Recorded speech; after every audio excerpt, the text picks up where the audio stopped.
Hey, good morning. Hey, Giants win the Super Bowl 46, by a score of 21-17 in a pretty barn burner of a game. What I wanted to bring up today was a thought about Ahmad Bradshaw not scoring the winning touchdown with 57 seconds left. What if Bradshaw had fallen, as he clearly intended to, had fallen in front of the goal line, and the surreal series of events that would have occurred after that? It would have been almost like matter meeting its own antimatter in NFL Super Bowl history.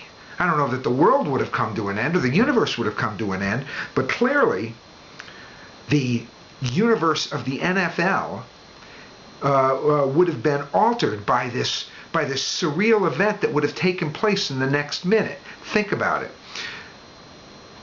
At the end of the game, with 57 seconds left, Bradshaw takes a handoff, and Belichick, wanting to preserve the clock, tells his guys, open up a path, let him score a touchdown. The reason he did that is this, is that the Giants were going to try and kick a field goal from the 6-yard line and whittled the clock down, and most they probably would have been able to leave on the clock with timeouts and with this and that was probably about 20 seconds, which would have not provided even Tom Brady, the mighty Tom Brady, would not have provided Tom Brady with enough time to get his team probably from the 20-yard line of his own side of the field down to around the 30 or 40-yard line of the Giants side of the field in order to try and kick a last-second field goal and then win the game by 1 point.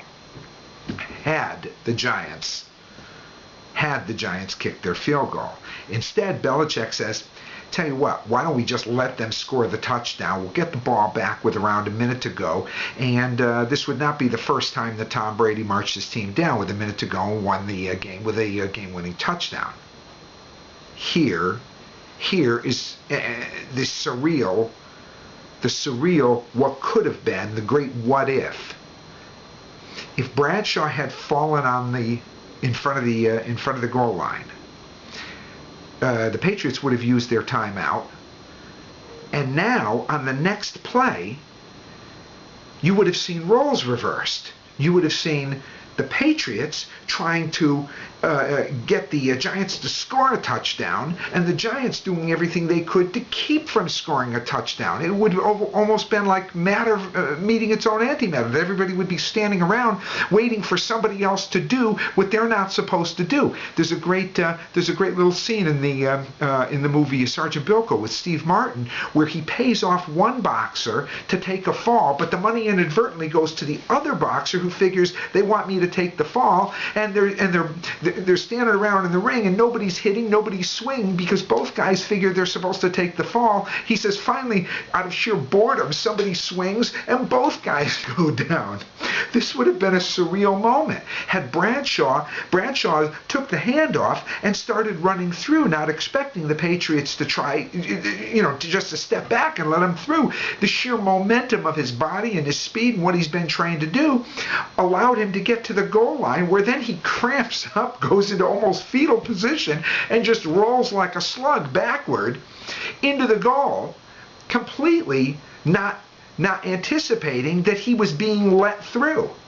In fact, he tried so hard, he almost tried to just collapse in front of the goal line. What I'm saying is that what if he had collapsed right in front of the goal line? We'd have spent the next 40 seconds seeing the most surreal series of events of nobody doing nothing in order to out-strategize the other. Thankfully, the Giants scored their touchdown, held on, go G-Men, and that's Super Bowl 46.